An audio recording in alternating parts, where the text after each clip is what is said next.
জানো না তুমি জানো না ও তুমি জানো না রে প্রিয়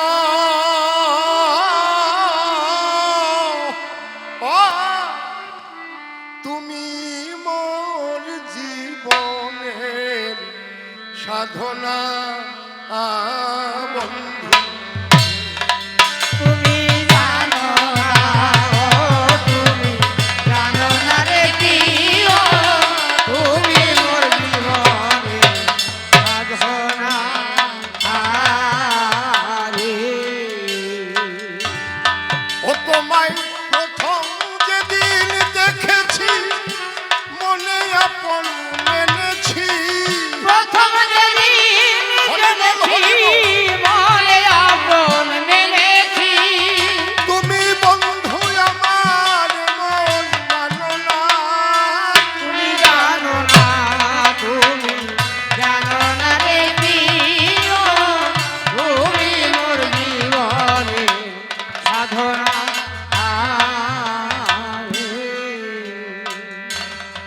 সেদিন ফাগুন দোল পূর্ণিমায় মৃদুল মিঠা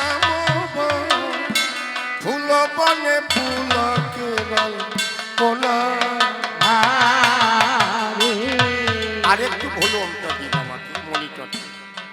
সেদিন ফাগুন দোল পূর্ণিমায় মৃদুল মিঠা ফুল বনে ফুল কেবল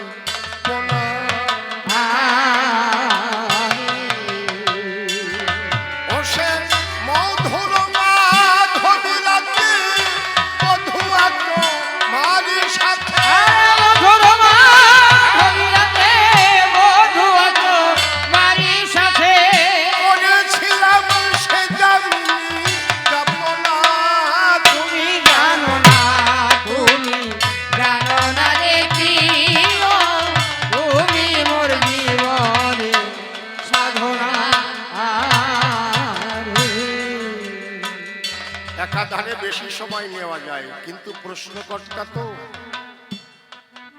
আমি যদি প্রশ্ন করতে গিয়ে বেশি সময় নিয়ে ফেলি, আপনারা যারা স্কুলে পড়েছেন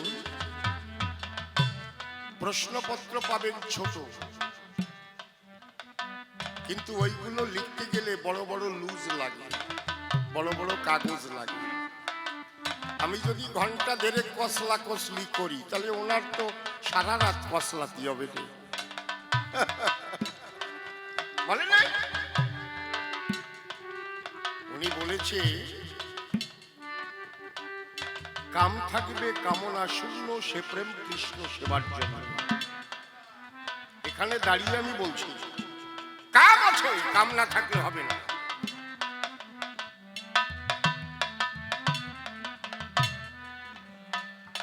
রাধা রানীর কথা বলে গেছে সভ্য সমাজ, রাধার মধ্যে কাম আছে কিনা তাই দেখাতে চাই। একটু বসেন, গানটাকে ছাড়ি না, গানের মধ্যে কথা বললে ভালো লাগবে না। সেদিন ফাগুন দোল পূর্ণিমা মৃদুল মিঠা ফুল বনে ফুল কেরল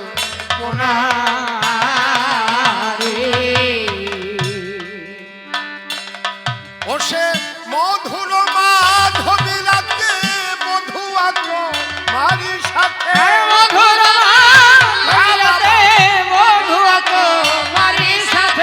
করেছিলাম সে জামিনী যাপনা। তুমি জানো না, তুমি জানো না রে প্রিয়, তুমি মোর জীবনের সাধনা রে। ও বন্ধু চলে গেলে আমায় ফেলে কি আগুনে বুকে গেলে, একদিনও দেখিতে তুমি এলে না। ও বন্ধু চলে গেলে আমায় ফেলে কি আগুনে বুকে জেলে, একদিনও দেখিতে তুমি এলে না।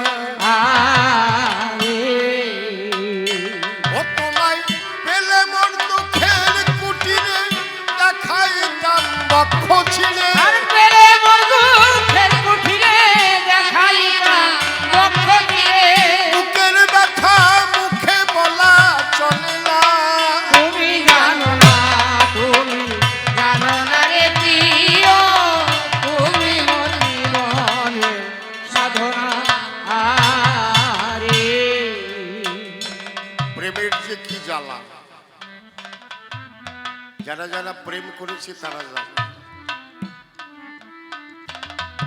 আর এই কামের থেকে প্রেমের সৃষ্টি একদম হুবহু, এ কেউ বলতে পারবে না।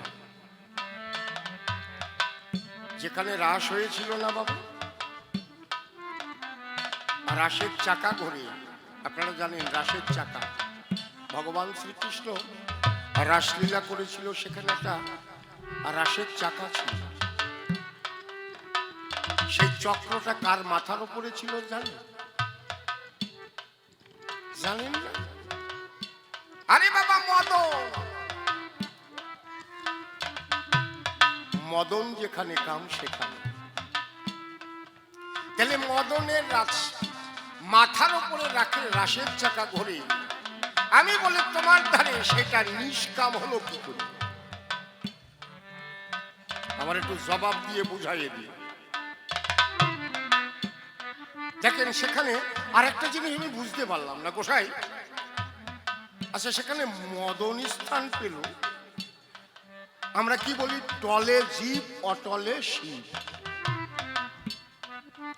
ওরে শিবের মতো অটল দেশে কেহ তো যাই নাই, শিবের চরণে আমরা প্রণতি জানাই। আমরা বলি না টলে জীব অটলে শিব। অটল দেশে আমার ভোলানাথ বসবাস করে, তাই তো?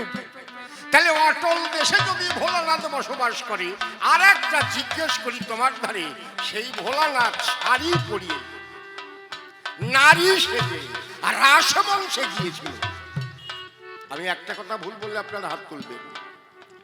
ভোলানাথ শাড়ি পরে নারী সেজে রাসমঞ্চে প্রবেশ করেছিল। সেখানে গিয়ে ভোলানাথ ধাক্কা খেল কেন?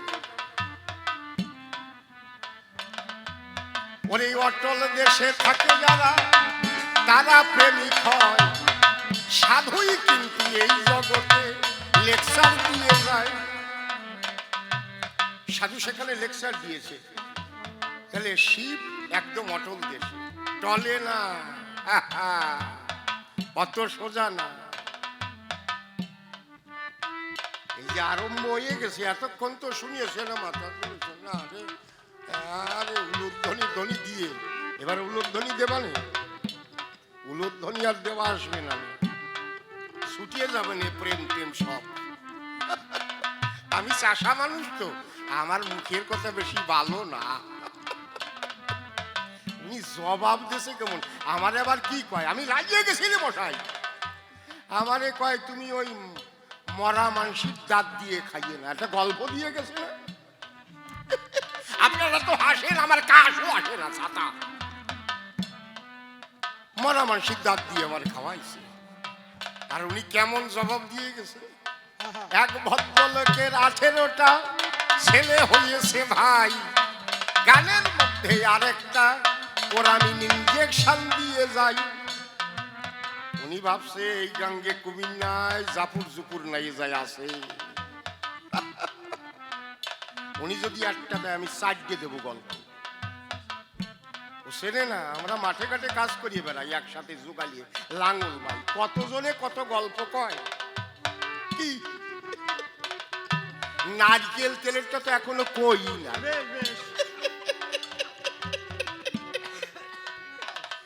নারকেল তেলেরটা যদি বলি সাধু দৌড়বে না।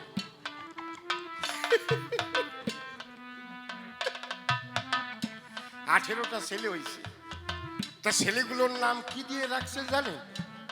জানেন না? ও রে কপাল রে, দেখবেন নীল দিয়ে রাখে, নির্মল, সুনির্মল, সুকমল, এই ল দিয়ে। তাও ভদ্রলোক মনে মনে ভাবে তাই আমি প্রতিযুক্ত ছেলেদের নাম রাখতে চাই। ওমা 18টা ছেলে হয়েছে তো, এক একটা ছেলের নাম প্রতিযুক্ত করিয়ে রাখছে। প্রতিযুক্ত, ভূপতি, গণপতি, সুরপতি, নৃপতি। 18টা ছেলে মশাই, অতগুলো প্রতিযুক্ত নাম পাওয়া যায়? শেষে 3টে ছেলের নাম রাখছে। একজনের নাম রাখছে সভাপতি, আর একজনের নাম রাখছে কোটিপতি, আর 18 নম্বর ছেলের নাম রাখছে রাষ্ট্রপতি। প্রতিযুক্ত দিয়ে রাখতে হবে। কিন্তু ওমা তোমাকে কাছে একটা কথা আছে, এই গল্পের মধ্যে দিয়ে আমি কয়ে যাই, ইদানিং মায়েদের বিয়ে হলে একটা সন্তানের বেশি নিতে চায় না। না না, নেব না, একটাই নিতে চাই না সাতা। আমাকে সনাতন ধর্ম শেষ হয়ে যাবে না, অন্যান্য ধর্ম বাড়িয়ে যাবে না, আমি আর কব না। একেবারে ব্রেক দিয়ে না। আগেকার মায়েদের 17, 18, 8টা 10টা করে সলমে হয়েছে। আর এখন যদি মায়েদের কাছে কয় মা একটা নিয়ে বন্ধ করিয়ে না, না রে বাবা, খাওয়াবাদি কি করিয়ে? তুমি খাওয়াবার কে? হ্যাঁ, তোমার খাওয়াবার ক্ষমতা নাই, খাওয়াবেন তিনি, এনেছেন যিনি। বাংলাদেশে একটা গান ছিল না, হ্যাঁ আবার কি বাংলাদেশের একটা গান আছে না, মুখ দিয়াছেন যিনি আহার দিবেন তিনি, আছে না? তাহলে যিনি মুখ দিয়েছেন তিনি আহার দেবেন। এই জায়গায় এইটুকু একটা একটু কোরামিন দিয়ে তোলাম, এই জন্য দুইয়ে সাইডে নিয়ে নিয়ে তারা এমনি এমনি মানুষ হয়ে যাবে, ভগবান মানুষ করবে তাদের। তুমি করার কে? তা যাই হোক, তাহলে 18 নম্বর ছেলের নাম রাখছে রাষ্ট্রপতি। ওনার গিন্নি কেমন শক্তিমান, 18টা ছেলে তার নিজের গর্ভে জন্মাইছে, কিন্তু মেয়ের আশা ছাড়ে নাই। ডেকে ডেকে বলে ওগো বলি তোমার ঠাই, আর একটা মেয়ে কিন্তু তোমার কাছে চাই। 18টা ছেলে হয়েছে, মেয়ের আশা ছাড়ে নাই। আর একটা নিয়ে ওরে আমার কপাল রে পড়িয়ে গেছি। এবার মা যদি বায়না ধরে বাবা কি না দিয়ে পারে, আবার যখন মিলন বাসরে গেছে, কি বলবো আপনাদের কাছে, মা গর্ভবতী হয়ে গেছে। মা ভাবতেছে ঠাকুর এইবার একটা মাইয়ে দিয়ে দেব, মেয়ে বড় হবে, দিয়ে দেব, মেয়ের বাড়ি যাব, মাছের মাথা খাবো, মিষ্টি খাবো, পিঠিয়ে খাবো। কিন্তু 10 মাস 10 দিন পরে সন্তান প্রসব করে, কিন্তু মেয়ে হয় নাই, হইছে একটা সল ছেলে। ছেলে কপালে যারে কয়। তা অতগুলো ছেলে হলি, ছেলের বাবার একটা কেমন ভাব ঠেয়ে ওঠে না? 19টা ছেলে যদি আপনার থাকে, এই জায়গা দিয়ে আসবেন এক হাত উপরে আপনার, আর আপনার দিকে তাকায় চোখ তুলে মানুষে কথা বলতে পারবে না, বাবু ভালো আছে? আপনার যদি একটু চোখ তুলে তাকায় কথা বলে, এই চোখ নামে কথা বল, 19টা পেছনে আছে আর কি। অত সোজা না, লাঠি হাওলাত করা লাগবে না। এই জায়গায় আর একটা, রাগ হবেন না তো, একটু বেশি করে গাবো, রাগ হবেন না তো, যদি কন তাহলে অল্পতে ছাড়ি দিই। এর মধ্যে আর একটা হয়েছে, এক ভদ্রলোক বিয়ে করেছে 5টা সল, তা আগে যা শক্তি ছিল এখন তা পাই না, ওই জায়গায় রাখলাম, আরেকটা এসে গেছে। এখন ওই ভদ্রলোক কি করে, আগে বাঁশ কাটতো, একটা টান দিলে 3টে সিঁড়ি আসতো, 3টে কিসের কাজ করতো। এখন একটা বাঁশ কাটতে গেছে আর বাঁশ বাইর করতে পারতেছে না, টানিয়ে। ভাবতেছে ঠাকুর রে, বিয়ে করার পরে আমার বল কোন জায়গা চলে গেল রে। হ্যাঁ, বিয়ে করি আমি মাটি খাইছি, না না এ হবে না, এ বাঁশ আমার দ্বারা কাটা হবে না। বাড়ি যাইয়ে দা ফেলাই দিয়ে স্বামী বসে পড়ছে। বউ কয় কি হয়েছে? বলে কি হয়েছে, যেদিন থেকে তোরে বিয়ে করেছি সেই দিন থেকে বল আমার শূন্য হয়ে গেছে, বল নাই। আমার বল গেল কোন জায়গায় তাই কর। বলে কেন, কি হয়েছে? বলে একটা বাঁশ কাটিয়ে আমি বের করতে পারতাম না, এই পারলাম না। আগে একটা বাঁশ কাটতে বের করতাম, আরো 3টে 4টে সিঁড়ি আসতো, আমার টানে এত শক্তি ছিল। এখন আসে না, কারণ বাঁশ কাটি তুই কি করে বাড়ি করবো। বলে তুমি ঘুমাও, আমি দেখতেছি তোমার বল ঠিকই আছে। আরে ভদ্রলোক বিছানায় গিয়ে যখন ঘুমালো, এর মধ্যে 5টা ছেলে বাড়িতে ঢুকিল। ভদ্রলোক খাওয়া দাওয়া করে বিছানা শুয়ে পড়ছে, 5টা ছেলে আসছে। আর মা কয়, এই তোর বাবা বাঁশ কাটতে গেছে, 2টে 3টে কাটিয়ে তুই হয়েছে, একটাও বের করতে পারে না, যা তো 5 ভাইতে যা। 5 ভাইতে যে 5টা টানিছে, ওই পাঁচটা তো আইছে, তারপরে একটার সাথে দুধের মাথা ছিঁড়ে মুড়িয়ে চলে আইছে, বাড়ির উপর টানিয়ে ধুয়ে দিছে। ভদ্রলোক ঘুম থেকে উঠে দেখে কি ব্যাপারটা, কি বাস আনলো কিভাবে, আর বাস 5 টাকার, এর মধ্যে আগা মাথা ছিঁড়ে বুড়িয়ে আইছে। ওর বউ যায় কয় তোমার বল বলে কমিয়ে গেছে। বলে হ্যাঁ আমি পারলাম না তো। বলে বল তোমার 5 গুণ বাড়িয়ে গেছে। ওই যে দেখো 5 টাকা দিয়ে তুই আইছো, ওর সাথে আরো 3-4 ছিঁড়ে বুড়িয়ে আইছে। ওই 5টা জন্ম দিয়েছে, ওই 5টাই তোমার বল। এইবার ভদ্রলোকের তো আর একটা ছেলে হয়েছে, নামটা কি রাখবে, নাম আর খুঁজে পাচ্ছে না প্রতিযুক্ত। 18 নম্বর ছেলের নাম হচ্ছে রাষ্ট্রপতি, 19 নম্বর ছেলের নাম কি রাখবে সাফা। ওনার বড় ছেলেটা এখন বড় হয়েছে, ওরে ছেলের কাছে গিয়ে বাবা ডাক দিয়ে কয় শোনো শোনো পুত্র আমি পড়লাম সমস্যায়। বলে বাবা কিসের সমস্যা? বলে শোন, তোর 18 নম্বর ভাইয়ের নাম হচ্ছে রাষ্ট্রপতি, তুই তো জানিস আর একটা তোর ভাই হয়েছে 19 নম্বর, ওর নাম কি রাখবি? একটা প্রতিযুক্ত ভালো নাম রাখতো। বড় ছেলে কয় বাবা যে কি কয়, আমার কাছে কত সুন্দর একটা নাম রয়েছে প্রতিযুক্ত। ছেলের বাবা কয় কি রে বাবা, আমার একটু শুনো কি নাম? বলে 19 নম্বর ভাইটার নাম বগ্নিপতি থও।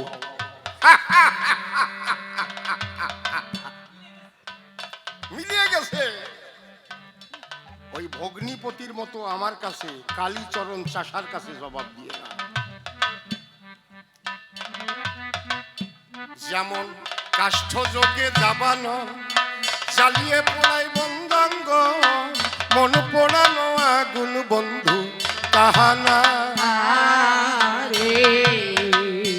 যেমন কাষ্ঠ যোগে দাবানো জ্বালিয়ে পোড়াই বন্দাঙ্গ, মন পোড়ানো আগুন বন্ধু তাহানা। ও কত বিরহীর অন্তর তলে বিনা কাষ্ঠে আগুন জ্বলে,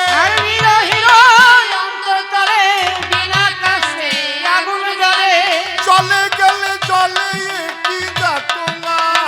তুমি জানো না, তুমি জানো না রে প্রিয়, তুমি মোর জীবনের সাধনা রে। আমি ঘুরিয়া জনম জনমে খিতি অবকেজ মরুদ বনে, খুঁজে ফিরি বন্ধু তোমার ঠিকানা।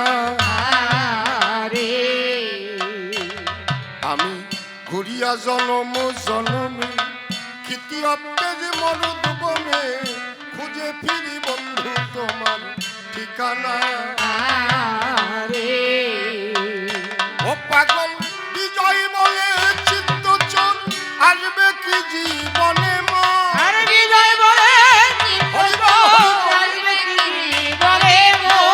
মনে রইল ব্যথা ভরা বাসনা।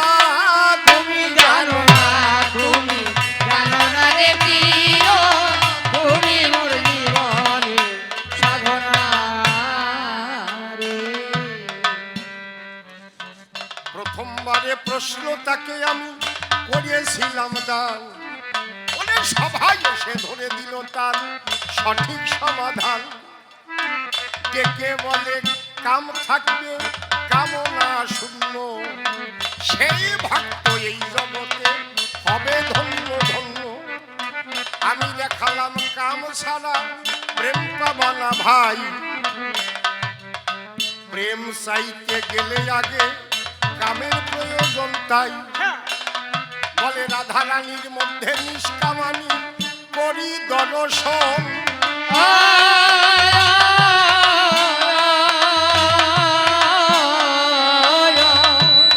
ওরে শোনো শোনো গোসাই শোনো তোমার কেমন ধরন।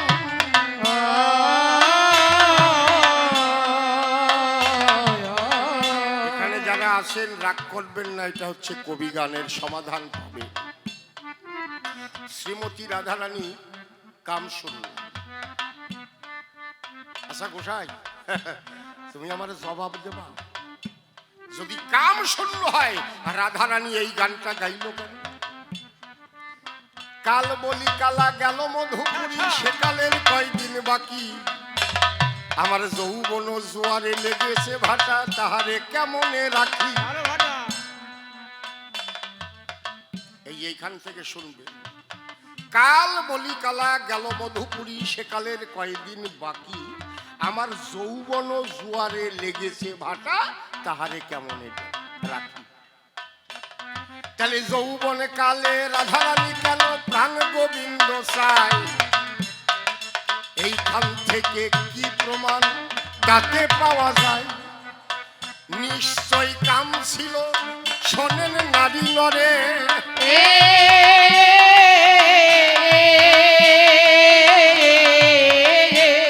বলে রাধারানী চেয়েছিল কৃষ্ণ নটবরে।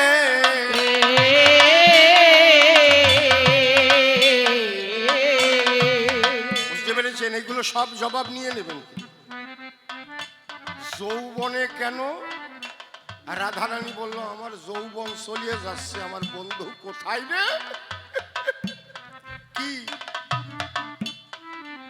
যদি বুড়ো বয়সে কত, তাহলে আমি মানতাম, বুড়ো হয়ে দাঁত পড়িয়ে গেছে, ওরে বুড়ো হয়ে গেছে, দাঁত পড়িয়ে গেছে, কাম সাগরে ভাটা, তখন কিন্তু সেরে গেছে এই কামের লেখা। তাই যৌবন বয়সে রাধারানী কেন প্রাণ গোবিন্দ চায়?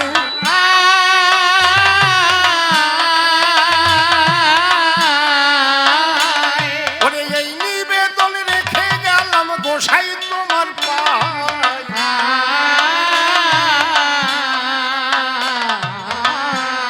আর একটা কথা বলেছে, কররে মন সাধু সঙ্গ, কররে মন সাধু সঙ্গ। সেই জায়গা যা কইছে ওই জায়গার থেকে প্রশ্ন। সাধু সঙ্গ, সাধু কারা? আমি আরেকটু ডেফিনেশন দিয়ে যাই। সাধু হচ্ছে তিতিক্ষব কর্ণিক সুহৃদ সর্বদেহী রাম, অজাত শান্ত সাধু বা সাধুভূষণা, সত্য প্রেম পবিত্রতা, এই তিনটে মেনে চললে সে প্রকৃত সাধু হয়। আরে বাবা, সাধু তো দূরের কথা, সাধু সত্য কথা মেনে চলবে, তাই তো? তাহলে ধর্মের গোড়া হচ্ছে কৃষ্ণ মনোচরা, সেই তো সত্য মেনে চলে নাই। মহাভারতে তার হাজার হাজার প্রমাণ পাই, আছে না? ওরে যুধিষ্ঠিরের মতো কিন্তু বড় ভক্ত নাই, তাকে দিয়ে মিথ্যে বলিয়েছিল পরাণের কানাই। আমি মিথ্যে বলছি কি? যুধিষ্ঠিরকে দিয়ে মিথ্যে কথা বলিয়েছিল, আমি বানায় বলতেছি নাকি? কাকে মারার জন্য? অস্ত্রগুরু দ্রোণাচার্যকে মারার জন্য। দ্রোণাচার্যের সন্তানের নাম হচ্ছে কি? অশ্বত্থামা। কায়দা করে কৃষ্ণ বলল, শোনো অশ্বত্থামা, দ্রোণাচার্যকে মারতে হলে তোমাকে একটা মিথ্যে কথা বলতে হবে। যুধিষ্ঠির বলছে, ধর্মে কর্মে সুস্থির, বলছে আমাকে মিথ্যে কথা বলতে বলছে। হ্যাঁ, ওরে মিথ্যে না বললে তুমি জয়ী যে হবে না, পরিষ্কার বলছি আমি কৃষ্ণকে নিয়ে শোনা। তখন অশ্বত্থামা হত ইতি, এই নর নহে গজ যখন বলেছে, তখন কি করেছিল জানেন? ভগবান শঙ্খ বাজিয়েছিল, পু মানে জোরে। পাঞ্চজন্য ঋষিকেশ, দেবদত্ত, ধনঞ্জয়, পাঞ্চজন্য শঙ্খ বাজিয়েছিল ভগবান, দেবদত্ত বাজিয়েছিল অর্জুন। এমন জোরে শঙ্খ বাজাইছে, ইতি নর নহে গজ সাতা শোনাই যায় নাই। তাহলে ধর্মের গোড়া কৃষ্ণ মনসরা। আমার কাছে পড়িয়ে গেছে ধরা, যুধিষ্ঠিরের মতো অত বড় সত্যবাদী জিতেন্দ্রীয়, তাকে দিয়ে কেন মিথ্যে কথা বলাবো? তুমি পরিশুদ্ধ জবাব দিও, সভ্য সমাজ খাই, কেন মিথ্যে কথা শিখাইল পরাণের কানাই? এতে তাহার কি লাভ ছিল আলোচনা করে?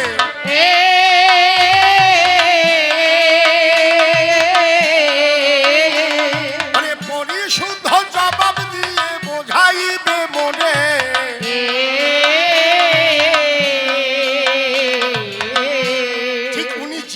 কথা বলেছে সেখান থেকে আমার প্রশ্ন। উনি বলেছে কি রাধা হচ্ছে মহাবাব।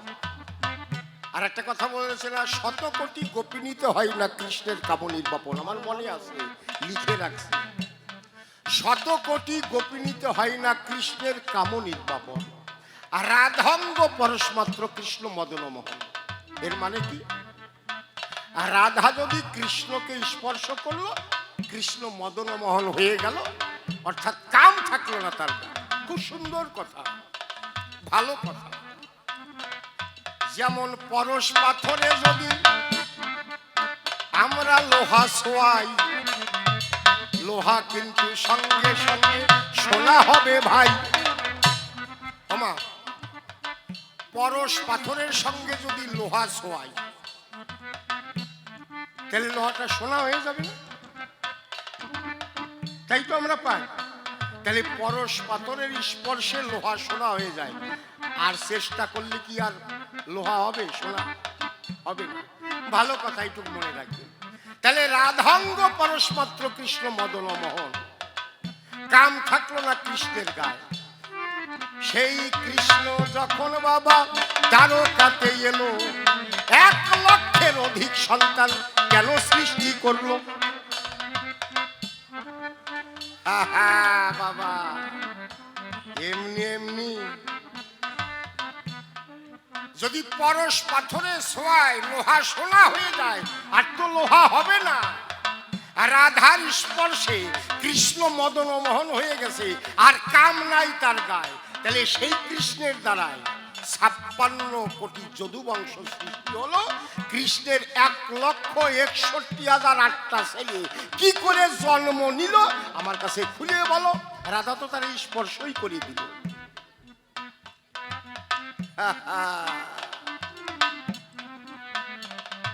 আমি এইখানেতে বুঝতে পারি নাই, জানিবারে চাই, পরিষ্কার বলে গেলাম এই সভ্য সবার ঠাই।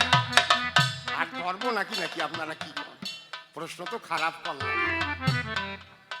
কি? উনি ভাবছে আমার চাইতে চালাক আর নাই। রাগ করবেন না তো আপনারা, গাইয়ে থুয়ে যাবো। 16 মাসি কেন কন বলছে, ইয়ং ছেলেরা কয় দাদা আমাদের একটু দেবেন মাইরি চাটনি। আমি কই দেবানি। উনি ভাবছে আমার চাইতে চালাক না। ওরে এক ভদ্রলোক ভীষণ চালাক, শোনেন নারী নরে। ওরে মানুষের বাড়ি গিয়ে শুধু খোসামদি করে। এক ভদ্রলোক ভীষণ চালাক, মারাত্মক চালাক, বেকায়দা চালাক, সাংঘাতিক চালাক। ও পরের বাড়ি যায় ভঙ্গি করে, বলে দাদা আমার তো কাজ করার বয়স নাই, আপনাকে কষ্ট করে বাজারে যাওয়া লাগবে না, আপনার একটা লিস্ট করিয়ে দেন, টাকা দেন, আমি মারবো না নি টাকা, আপনাকে বাজার করিয়ে দেবানি। ওই এমনি এমনি যাচ্ছে। বাজার করতে দিলেই 20% চুরি হবে, হবেই হবে শতকরা। 100 টাকা দিলে 20 টাকা চুরি করবেই করবে। 10 বাড়িতে যদি কেহ 100 টাকা করিয়ে দেয়, 1000 টাকার বাজার হয়। শোনেন মহাশয়, তাহলে প্রত্যেক 100 টাকায় 20 টাকা করে মারবে। 1000 টাকায় 200 টাকার কাজ হয়ে যায়। এইভাবে সংসার চালায়। তাহলে ওই জায়গায় আর একটা চালাক আছে, ওই শালা তো ভারী বুদ্ধি থাবড়াইছে রে ভাই। বাজার করতে দিলি 20% চুরি করে খায়। তাহলে আমি ওরে পরীক্ষা করব আমার পয়সা কি করে মারে। ও 1 পয়সা নিয়ে যখন রাস্তাতে দাঁড়ালো, এমন সময় চালাক কিন্তু ওই রাস্তাতে গেল। ও পরীক্ষা করবে, 1 পয়সা ভাগাতেও পারবে না, আর 20% খুঁজেও পাবে না। এই জন্য ওরে পরীক্ষা করার জন্য 1টা পয়সা ওরে ধরাই দিছে। বলছে 1 পয়সায় আমার একটা বাতাস এনে দিবি, তুই তো সবার বাজার করিস, আমার একটু বাজারটা করিয়ে দে, আমার শরীর ভালো না। বলছে দেখ। যেই 1 পয়সা দেছে ও ঠিক পাইছে, ও ঠিক পাইছে যে আমারে তো পয়সা মারতে দেবে না, এই 1 পয়সার মধ্যে 20% মারি আমি দেখায় দেবো। এইবারে 1 পয়সা নিয়ে ভদ্রলোক বাজারে চলে গেল। সবার বাজার করার পরে মিষ্টি মিষ্টির দোকানেতে এলো, সবার বাজার হয়ে গেছে।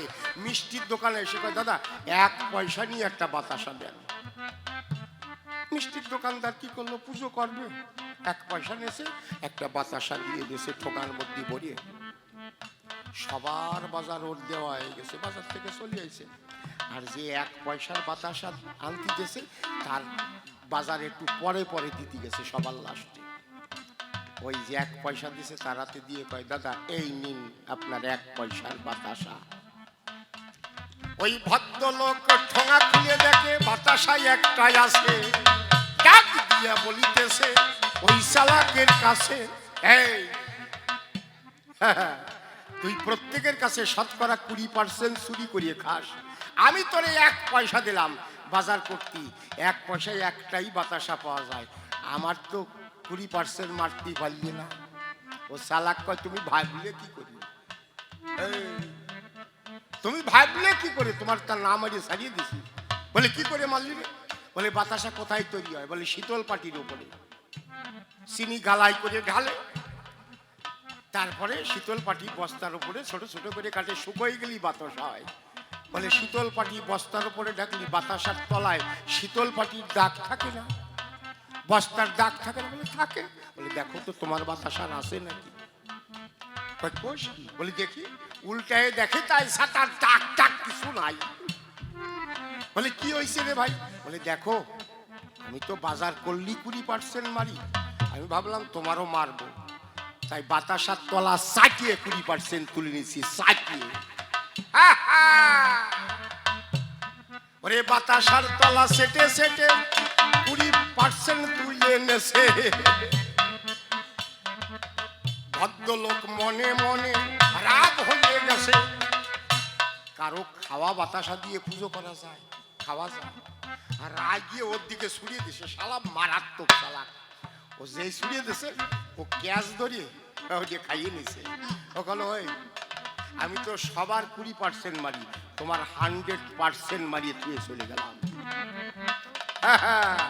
আমার সঙ্গে চালাকি করে না, তোমার যে পুঁজিপাতি আছে যা দিয়ে তুমি ওই শিষ্য বানায় খাও, ও আমি সব কাড়িয়ে নেবানি।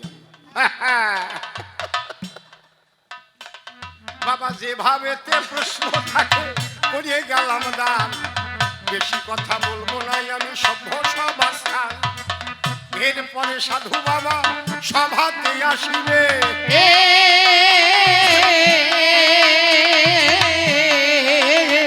বলে তার কথা সবার মধ্যে সে খুলিয়া কবে।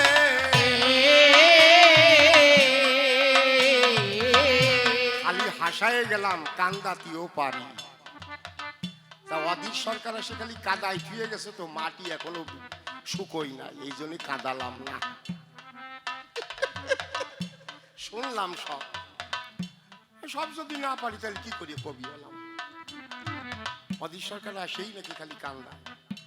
অত কান্দানি ভালো না, তাতে হার্টের রোগ হয়ে যাবে না, একটু আশাই ফিরে যাই, হার্টের রোগটা যাতে ভালো হয়। যেভাবে প্রশ্ন থাকে করে গেলাম দান, আপনারা করবেন না কেউ মানার অভিমান। এরপরে সাধু বাবা সভাতে আসিবে, তার ভাবের কথাগুলি খুলিয়া বলিবে। দেখিয়ে সে কোন কোন ভাবের কোন কোন কথা কয়, কোন ভাবে দেয় তাহার ভাবের পরিচয়।